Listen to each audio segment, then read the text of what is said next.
नमस्कार, स्वागत बा आप सभी दर्शक लोगन के। तक खबर बा भोजपुरी पावर स्टार पवन सिंह के बारे में, जिनकर बोलबम के इंतजार उनकर दर्शक लोग बेसब्री से कर रहे बड़े। जी हाँ, कहे से कि कोनो भी स्टार के पहला बोलबम गीत के जो इंतजार बा काफ़ी ज़्यादा करे के पड़ेला।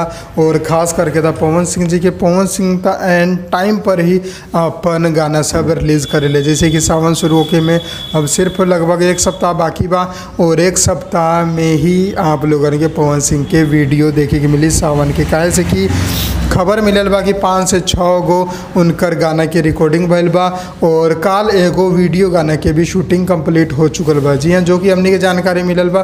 बाकी शायद हो सकेला ज़्यादा वीडियो के भी शूटिंग हो गए के। और जो ना वीडियो के शूटिंग कंप्लीट भइल बा ओकर डायरेक्टर रवि पंडित बारे, जो कि आप लोगन के पुदीना सॉन्ग में भी नज़र आयल हुई हैं। जी हाँ, तो आप लोग सोच ही सकता नहीं कि कितना शानदार वीडियो शूटिंग भइल हुई।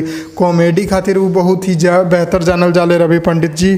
तो उनकर नया गाना आ रहा बा पवन सिंह जी के साथे। अब गाना के नाम का बा, कौना चैनल से आई, कै तारीख के आई, अभी कुछ भी जानकारी ना बा।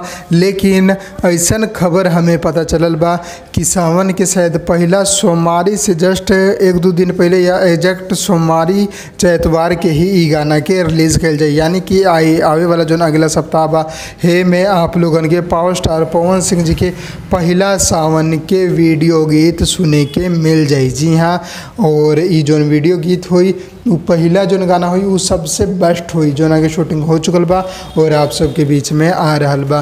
बाकी जैसे ही गाना के पोस्टर नाम जैसे कुछ भी अनाउंसमेंट होता आप लोगन के हम जानकारी दे दें। बस आप लोग चैनल के सब्सक्राइब करके हमने के साथे बना रहम, और बाकी अपडेट अगला वीडियो में दे दें। जय भोजपुरी, प्रणाम।